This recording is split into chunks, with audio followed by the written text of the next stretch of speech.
So again, thank you very much for being with us. I am Stefania Petrosillo.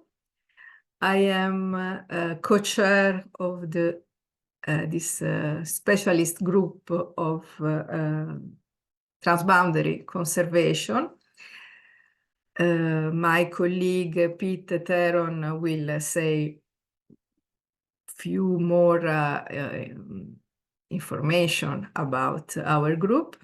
I think I can start sharing the screen and start with a very short presentation before to give the floor to our speaker. I think you can see my presentation. So again, welcome. A few rules about the webinar of today. This webinar is recorded. The recording will be shared among the participants, and the plan is also to put it in the website of our specialist group. So if you are okay with us, you can leave your video camera open. So it's always more interesting to interact with faces and not with a black screen, but of course it depends also of your internet connection. So we will see during the meeting if it's possible to keep the all video cameras open. On the contrary, please keep your microphone off. Put your questions in the chat, and I will ask Federica and also Piet to check with me the chat to be sure that we don't forget any questions or comments. And don't worry that the presentation will be sent to all of you after the webinar. If you have any questions, there is a dedicated email address that you can see in the slide. The agenda of today, we will have a welcome moment and a presentation of this webinar's initiative and our group, done by myself and Piet Theron, who is together with me co-chair of this Transboundary Conservation Specialist Group. Then we will leave the floor to Federica Cittadino, that will introduce the project, Transnature project, and especially will teach us how to use this interactive map that is a very interesting output of this project. And then we will start a discussion with her to see how we can collaborate to this map, how we can indeed use this map for our daily work and also for the IUCN community. We will conclude more or less in 1 hour. This is our plan, because we know that stay in front of the computer for webinars is very interesting, but also tiring.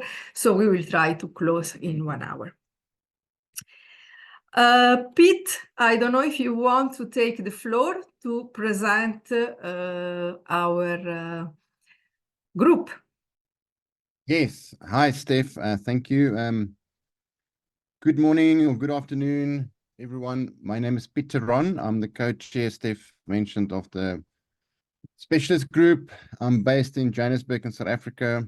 So I'll just take you through a couple of slides. I'm not going to take too much time because I know everyone's excited about the main presentation. So we fall under one of the 7 commissions of the IUCN. We are a voluntary specialist group.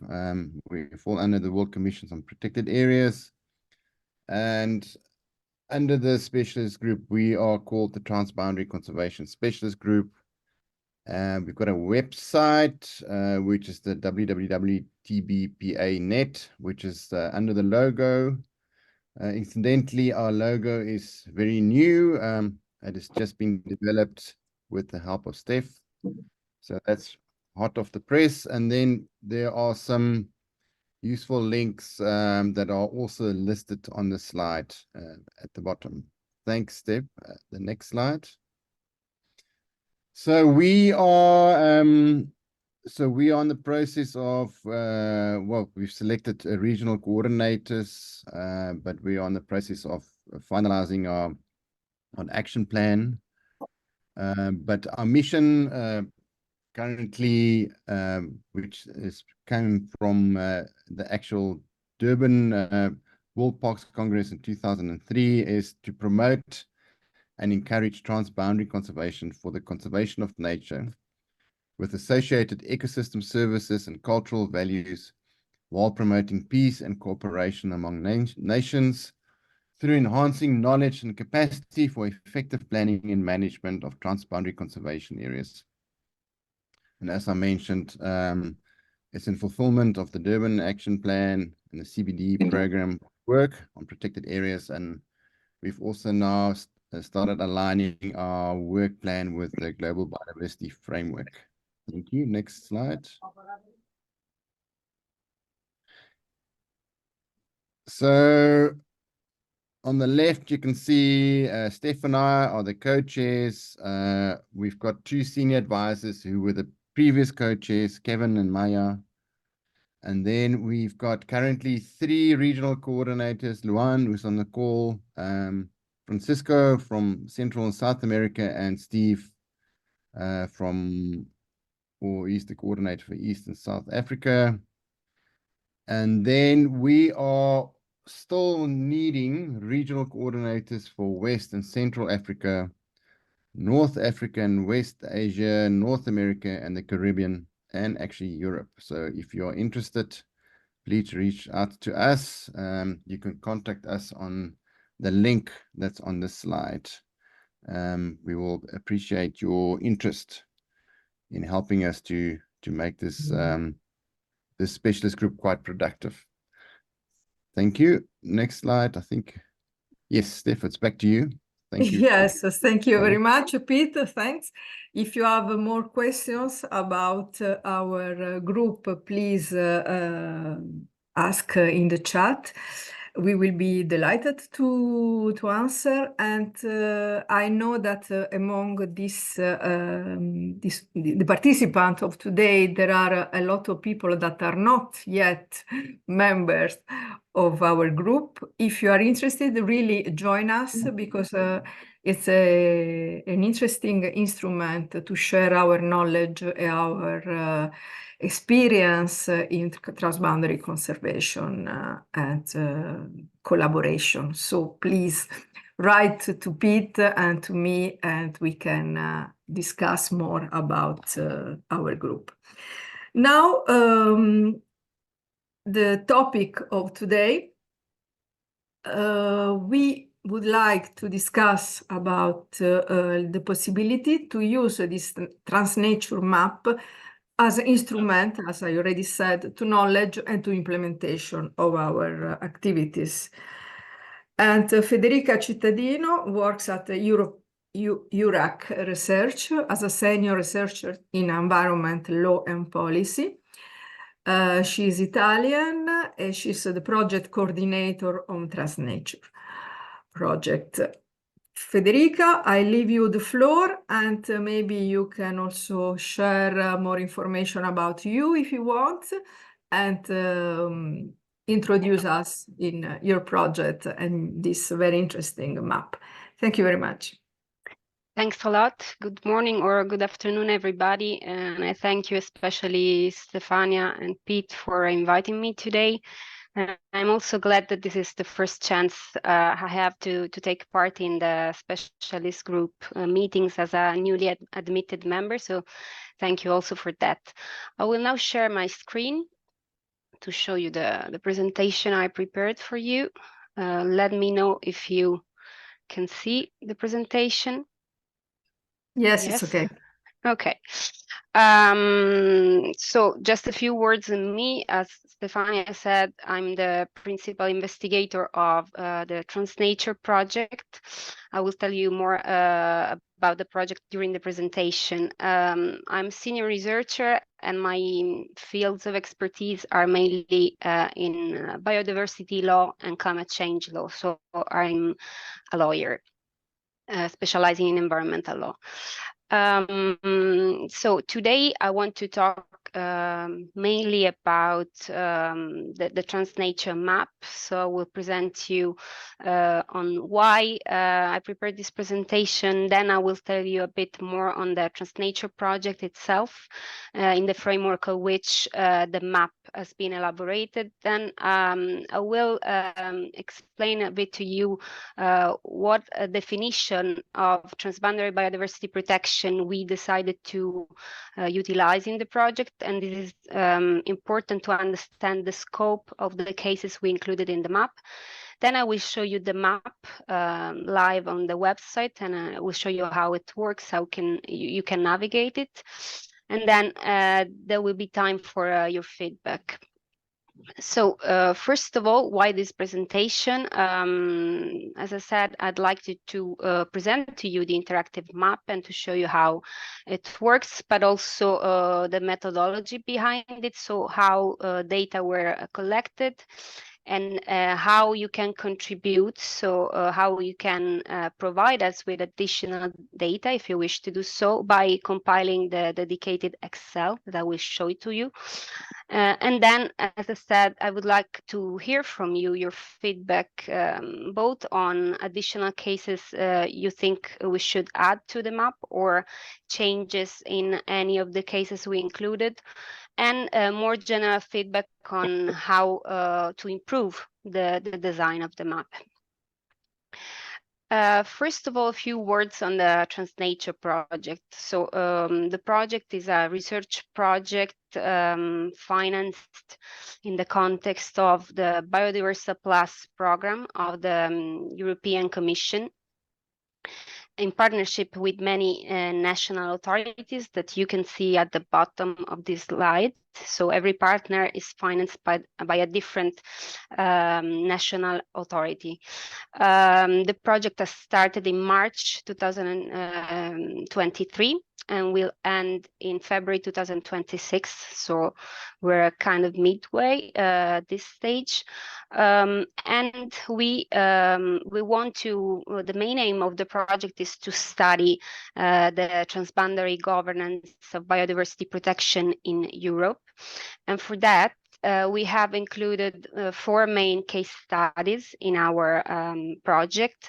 You can see a map of the case studies on the right-hand side of this slide. One of these case studies is ZASNet, so an EGTC, so a European grouping for territorial cooperation located at the border between Spain and Portugal. That is also the managing authority of a transboundary biosphere reserve within the UNESCO MAB program, and so this is why we included in the pool of included it in the pool of cases. Then we have more in the north the Scheldt estuary at the border between Belgium and the Netherlands.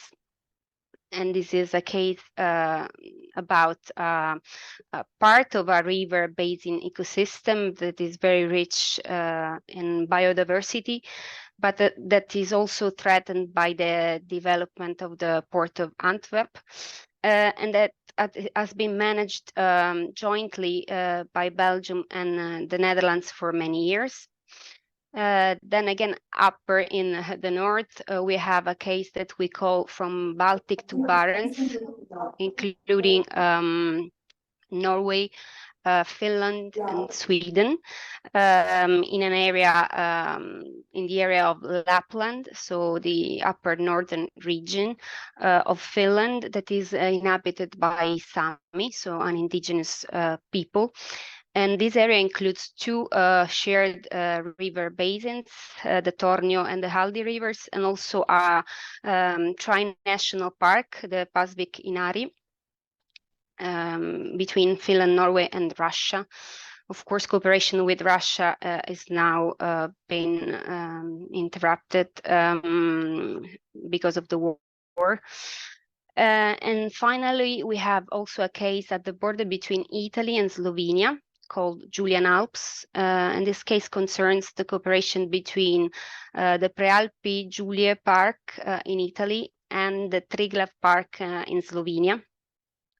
And these parks have been cooperating for many years and have been recognized by Europark Federation as a transboundary ecoregion already in 2009, and now they're applying to become transboundary biosphere reserve.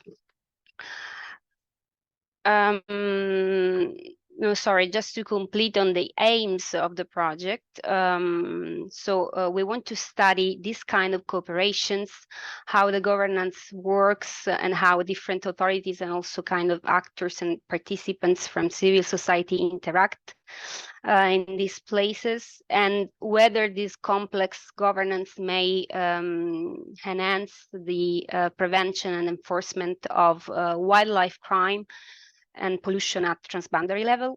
And another aim of the project is to identify successful examples of transboundary biodiversity conservation in Europe, because we have a focus on these European cases, but also beyond Europe. And that's why we elaborated the map that I'm going to present to you. And then a third aim is also to advise, especially our case studies, on how to improve this cooperation on biodiversity conservation. Then a brief focus on how we define transboundary biodiversity protection in the project. We include three main elements. So first of all, cooperation is to be aimed to ensure conservation as the main aim of the cooperation. That can be also can be joined by other additional aims, but anyway, the main aim should be conservation. Then there should be a transboundary element, meaning that cooperation has to take place across national borders between at least two states or even more. And then there should be a plurality of authorities involved at different governance level. And this means, for instance, for the selection of our case studies and also the cases included in the map, that we won't consider transboundary biodiversity protection within the definition of our project cases where cooperation only takes place at national level. So this is an important element of the definition. But let's come to the map. So this is a screenshot of the map where you can see how it looks like. You can also see it currently contains 77 cases of transboundary biodiversity protection. And of course, it's not meant to be exhaustive at this stage, both by reason of time, because we only had limited time to create this map. It was one of the first products of the project. And also for the resources that would be needed to really produce a map that showcase all possible cases of transboundary biodiversity protection. And that's where your help would be, of course, much appreciated. How we selected cases so far, this was mainly based on the knowledge of the researchers involved in the project. So you've seen we have different partners. Eurac as lead partner, sorry, but then we have also the University of Ghent in Belgium, Universitat Rovira i Virgili in Tarragona, Spain, and then the University of Lapland in Finland. So The researchers included in these teams have contributed to the map with their knowledge. Then we drew we drew from the knowledge of one particular researcher, who's Emma Mitrotta, who's involved in the Eurac team, that back in 2019 wrote a PhD thesis on transboundary biodiversity protection. So we also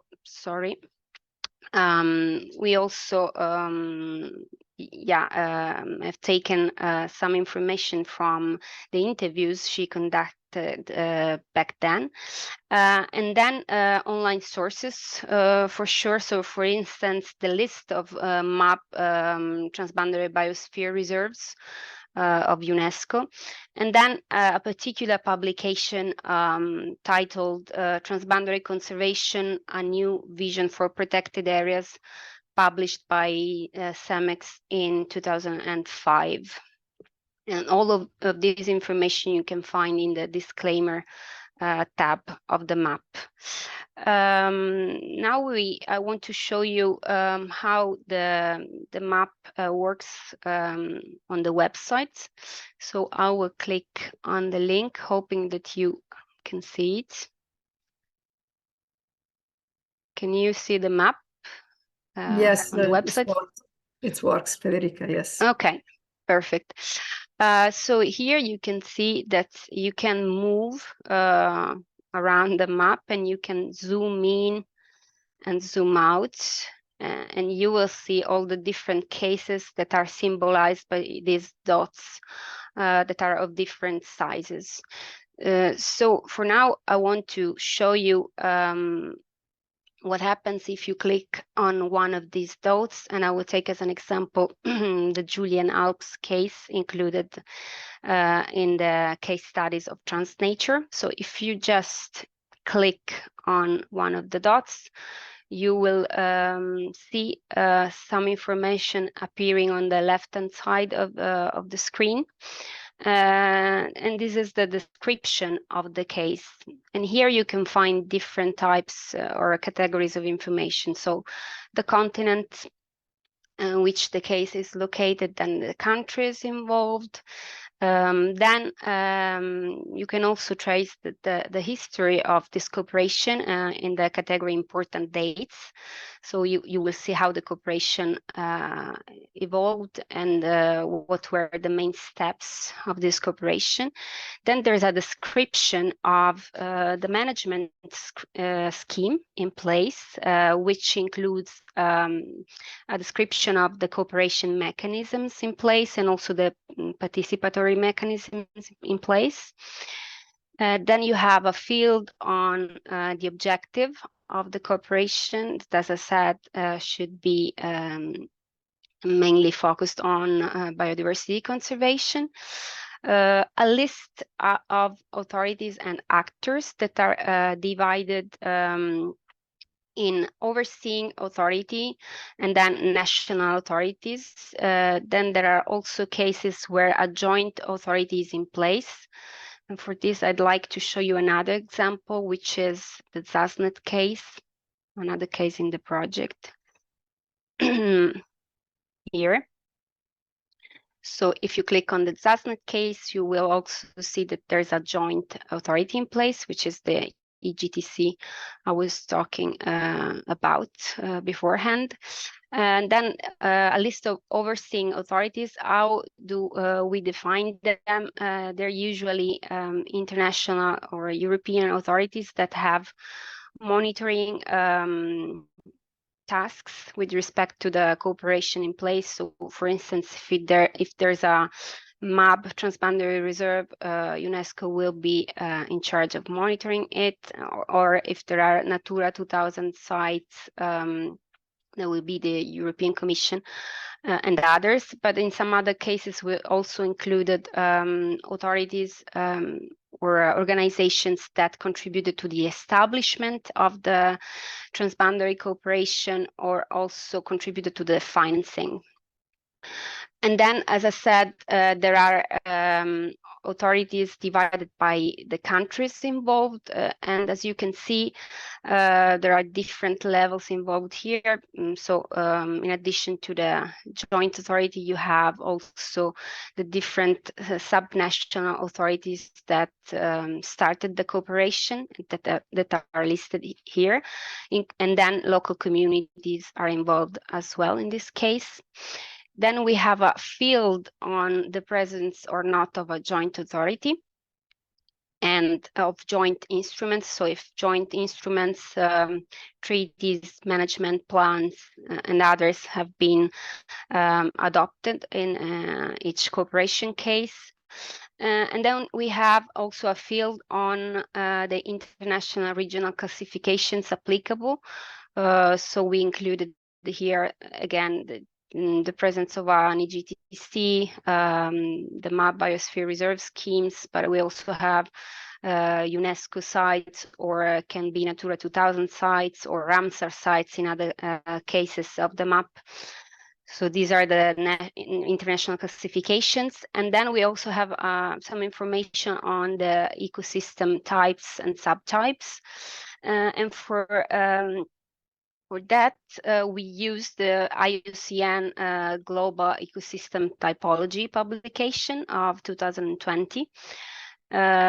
We slightly changed the classification used in that publication. So instead of including the atmospheric realm included in the publication, we added the coastal ecosystem as one of the 5 main realms or ecosystem types included in our classification.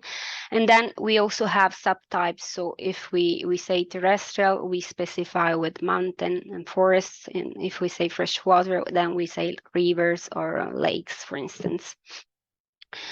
In some cases, you can see that there are also additional information on cross-border pollution and transnational wildlife crime, because this is included in the scope of our project. And then finally, you have information on the size of the area considered in squared kilometers. And on this, I have to tell you that so the borders of the areas are not, of course, accurate. As you can see, we only have dots in the maps, but these dots are of different sizes. So we kind of approximated the sizes by distinguishing between small dots, medium-sized dots, which are, so the small is this one, then we have medium sized, and then the largest ones. So we have 3 different types of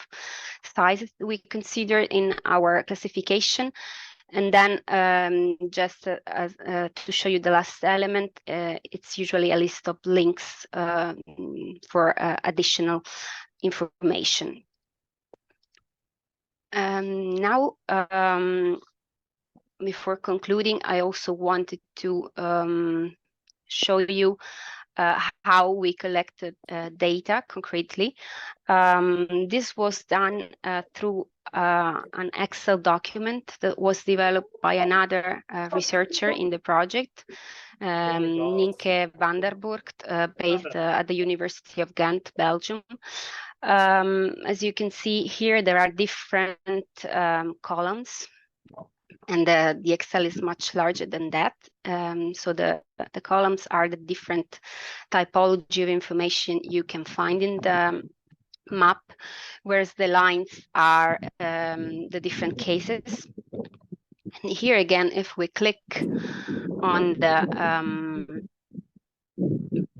link I inserted, you can see, and I will show you that there are different fields to be filled in if you wish to contribute to the map.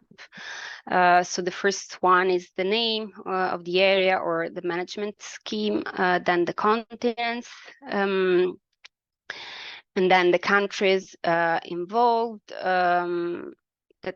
And there are also requirements for filling in this form in the correct way. So for instance, for important dates, you need to insert one date per line, and there are other indications that I can give you more in detail in case you're interested. Then the management scheme, as I showed you before, then the objective of the cooperation, which is a verification criterion for us. And then the list of authorities and actors again, the presence or not of a joint authority and joint instruments, the classifications in 2 columns, because I will show you that there is a filter. There are different filters in the map. And so one is the information you see in the description of the management scheme, and the other one is used for the filter of the map. Then the ecosystem types and the elements on cross-border pollution and wildlife crime. And then you can see the size in square kilometer and also the coordinates, because when we you can see in the map, I will show you again by going back, that so the dots are located in some points of the map. This is also an approximation because we used coordinates that we could find on official websites.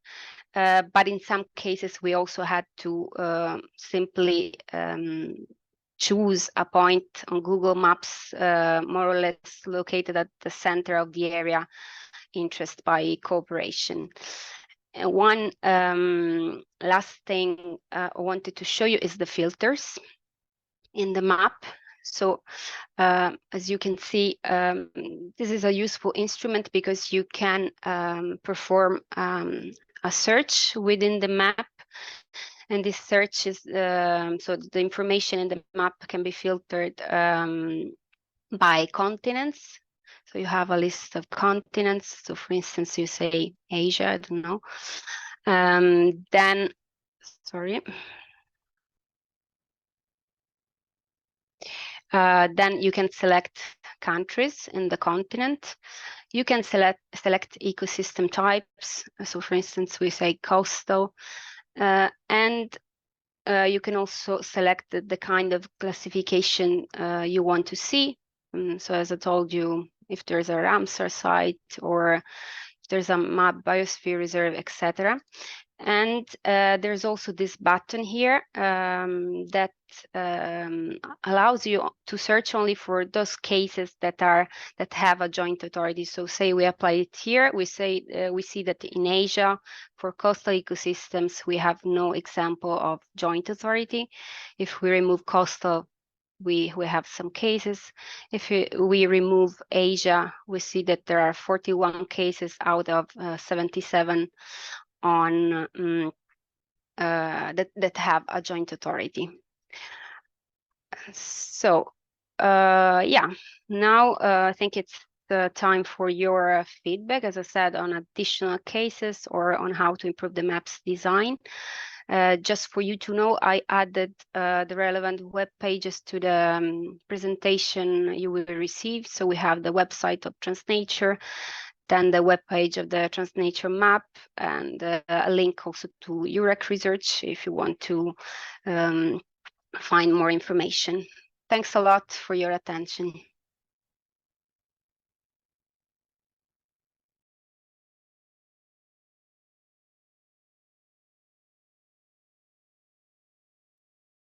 Thank you very much, Federica. You can maybe stop sharing your presentation. Thank you. Okay, I think that the presentation was really interesting because the tool is very interesting, very promising also because in all networks we know that the need to know who are other cross-border areas is very important. So this tool can really help us to solve this, to respond to this need. We have here a lot of representative of the transboundary parks or Transpark Net, that is the network of Europark protected areas certified as transboundary. We are also the new coordinator, Nella. So I don't know if you want to say something. I would prefer if you put something in the chat, just to be more efficient. And definitely, I think for the European side, in my opinion, we could maybe imagine to feed more with more information the map of Federica. But in IUCN group, in this specialist group, we have a lot of knowledge. And definitely for us as group would be super interesting to find a way to collaborate to this project and help you to increase the number of case studies and of areas. My first question, waiting that other participants start to put their questions in the chat. And by the way, feel free to do it. And also in other languages, if you feel more comfortable, we can accept questions in French, Italian, Spanish, and German. Because we would like to avoid that English is really a big barrier. My first question, Federica, is if you think that is possible in the future to imagine to add some field, some sort of information in the map. For example, something more about biodiversity aspect, something more about natural aspect, because could be maybe, is very complicated, but could be also be interesting in the future. Do you think is it possible? Okay, I leave the floor to Federica for the first answer, and we will start to collect your questions. Please, Federica. Thank you very much for the question. Technically, it should be feasible because, as I showed you, the information from the map is gathered through this Excel. So we can always say we want to add a column or more natural aspects, as you said. Then it's also a matter of discussing which kind of aspects you would like to see described in the map. But I also have to add that this map was developed by the communication department of Eurac research, so on the Eurac research server, and for now it can be modified only by them, meaning that for instance I can modify the Excel, but I cannot make the modification in the web platform. So it's also a technical matter of seeing to what extent it's feasible to add extra work for them. But this is something, of course, we can discuss further. But if it's possible to add additional types of information to the map. But it's also a matter of curating the map in the future. So it should be seen how to do it. I can see there are questions in the chat. Yes, so the first question is from Leo. He's asking, and maybe Nella also can support you, Federica, if all members of the Transpark Net, that I repeat is this network of Europark parks, are already integrated in the map. No, because as I said, we selected only those experiences where we found as our own evaluation that all the elements of the definitions were fulfilled.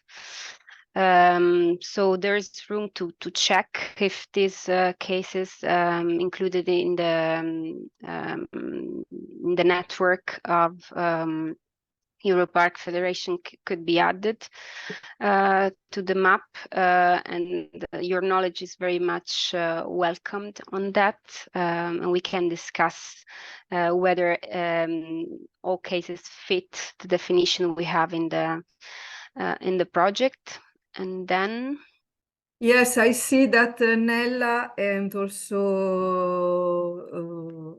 others are answering that already not, and they will be happy to collaborate with you. And Nella is precising that you are invited in the next Transboundary TransparkNet meeting, indeed. So in this occasion, definitely you will have the opportunity to work with the European parks to include more. We have also to say that not all European parks, transboundary parks, are already in the Europark network, so it would be very interesting to have still more information. Kevin is asking 2 questions. One moment, I lost. Yes. Your aim speaks to conservation. Does this include both biodiversity as well as culture? The latter is a key element, often disrupted by political boundaries. And second question, with focus on Europe, will there be an effort to make the map more globally comprehensive? Yes, I think this is the aim of our meeting, indeed, to enlarge the focus that today is not only Europe, as you can see in the map, but our aim is really to enlarge, because as group, we need more information about other continents, indeed. Yes. I cannot but agree on this. As you said, there are already some cases displayed in the map for the other continents, much less on some continents than others. So of course, maybe Europe is the one more represented at this stage because we're all European researchers, but there are also other cases globally. But the aim would be definitely to expand the network in the map. And then on conservation, so I'm particularly sensible on this topic because my research on biodiversity started with a study of how the CBD can incorporate indigenous people's rights, so the Convention on Biological Diversity. So a way to read the CBD in light also of cultural rights. And conservation, as we understand it in the project, is anyway a human process, where culture is of course very relevant, and there are cases. One of them is, for instance, again, the cooperation in Julian Alps, but there are many more cases where culture plays a fundamental role. So culture is maybe even one of the reasons why the cooperation was started in the first place, or has been enhanced or is continuously promoted. So culture is very important in the definition of conservation, but at the same time, it cannot be the only element for the selection of cases. So yes, I think I responded to these questions, but please let me know if you want additional clarification. Yes, thanks. And I see a question from Piet. Piet, would you like maybe to open your microphone as you are part of the speakers? And thank you, Federica. Thank you for that wonderful presentation. I just wanted to ask whether it's possible to have a sort of a more detailed spatial database linked to your database. Mhm. The one that brings the the park boundaries in more detail. Is that possible, or is that something you're thinking about? So it's something we discussed when we developed the map, and we found it immediately very, very difficult to do, not only in terms of the time you need to invest, but also in terms of finding the information you need. Because in some cases, the borders are not well established, or at least you cannot find very precise information on the exact borders of this transboundary cooperation. For instance, one of the elements we are studying right now for our 4 case studies in Transnature is exactly to see whether, for instance, in the Julian Alps case, the borders of the park coincide with the area of transboundary cooperation, and this is not the case. So you cannot infer from, for instance, the area of the parks involved information on the geospatial location of the transboundary conservation area. So for this reason, we decided not to do it in this version of the map, because I think it would need even interviewing, or at least contacting the managing authorities of these areas, or the parties of these areas, so the participating state and subnational and park authorities involved, to understand really the how to design and to show in the map the the borders and the size, the real size of the areas involved and included in the map. So I think we would need really additional help on that, and maybe we would need also additional research and dedicated researchers to find out these elements. So it's really complicated, I have to say. Okay, thank you. It sounds like it. Thank you. Thank you, Thank you. Federica. Yes, I think that would be great, but indeed complex, but maybe we can think about. Anyway, very concretely, Sarisha is asking what are next step to add to the map. So what we can do concretely from tomorrow for you. Yeah, first of all, thanks a lot for all the questions. I forgot to say before. Next steps concretely, what I can do, and I have already done it, but I can do it again, is to share with you the Excel file where the data set is of the map is included, and you can fill in if you have additional cases in mind, or if you want to check if the information for one of the cases you're expert on is accurate or up to date. You could also do that and check the information that are already there, and fill in the different columns I showed you during the presentation. For this, I think you would need additional instructions from my side, so a description of what can be inserted and with in which format for every column. So what I can do is to add additional information and instructions on how to fill in the Excel file and share it with you. And you could have a look at it and then try to fill in the template. And then come back to me if you have any additional questions, and submit it when you're ready. We have no deadline here because, as I told you, for the sake of the project, we completed somehow the map. This means that only that we have it online and that we have some cases in it.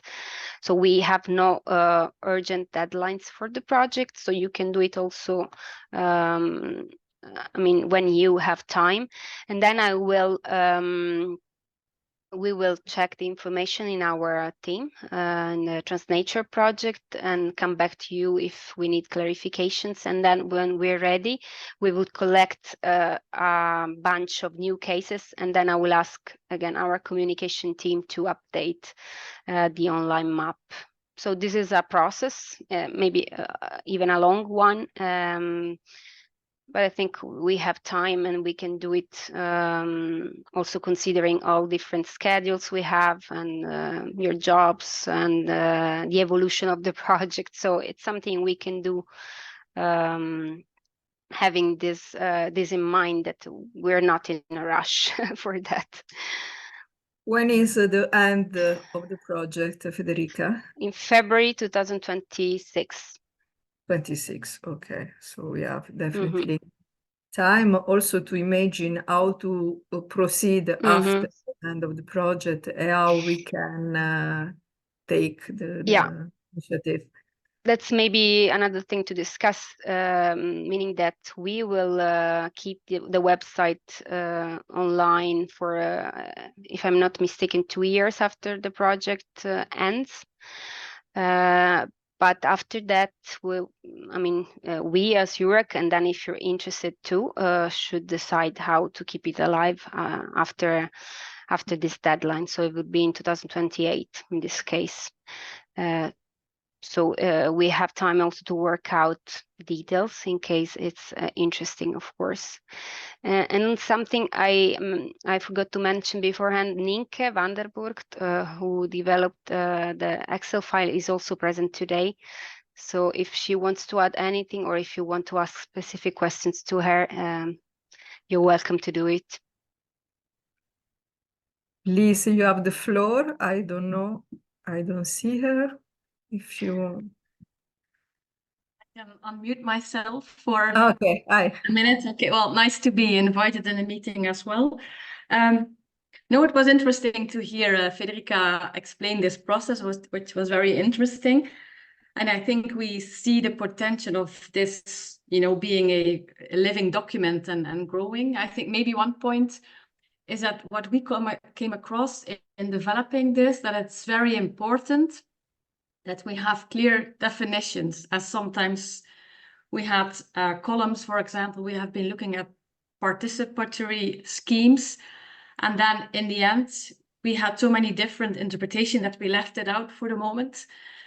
And that's the same for conservation or for authorities, etc. That what Federica said, we have instructions that if there's more people adding to it, that we're very much on the same page in what we add. And also what you mentioned, if we add, for example, issues on biodiversity or nature, that we also have to do it for all the entries. Otherwise we cannot maybe display it if we have only for 30 out of the 77. If we find something, I think we have to be complete to tick off all cases before we can add this additional columns. But it's it's definitely nice to hear that this can be growing further. So thank you. Thank you very much. Maybe I see Kivan, you would like to take the floor. Could you maybe write your question, because we are really very near the end of the meeting, but if it's too long, I give you the floor. Thanks, Steph. Just a quick one, just in response to the requirement for definitions. If I can just encourage the team to please refer to the 2015 guidelines, the IUCN WCPA guidelines on transboundary conservation. The definitions are very clearly spelled out. And it would be great if they could use those so that there's compatibility with those guidelines. Thanks, Steve.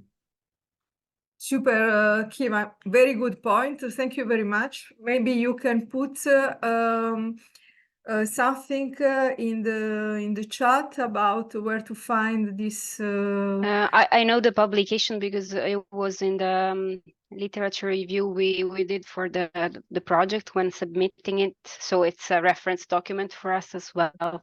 So maybe for the other participants also. Yeah. Great. Thank you very much for the comment.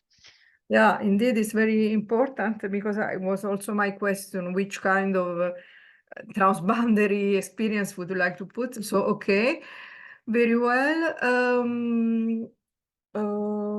I was thinking in something more. No, okay, maybe Piet, would you like to say something because before to close? Any ideas how to continue, or also our regional coordinators? Lian is here, Steve and Francisco, I don't see them.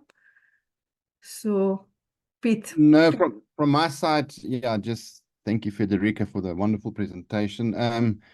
Assume we're going to share the materials that's been the presentation from her side. So we'll share that, and then yeah, just please reach out to us if you want to get involved in the specialist group. The details are on the slide deck. Yeah, I mean, it's been good, and and we're gonna basically yeah, I see Kevin's put the link in for the 2015 guidelines, so please have a look at those. And from Steph and our side, thank you for participating, and we are planning to, in due course, you know, set up you know, another webinar. The plan is to set up a series of webinars, like Steph mentioned. Thank you, Steph. That's all from my side. Thank you for organizing. Thank you, Piet. Yes, indeed, our plan is to increase these moments of meetings, because definitely the webinars are a good system. We will try also to make them in different languages and in different moments of the day, to let people from Asia, from outside, and Latin America from another side to have the possibility to participate.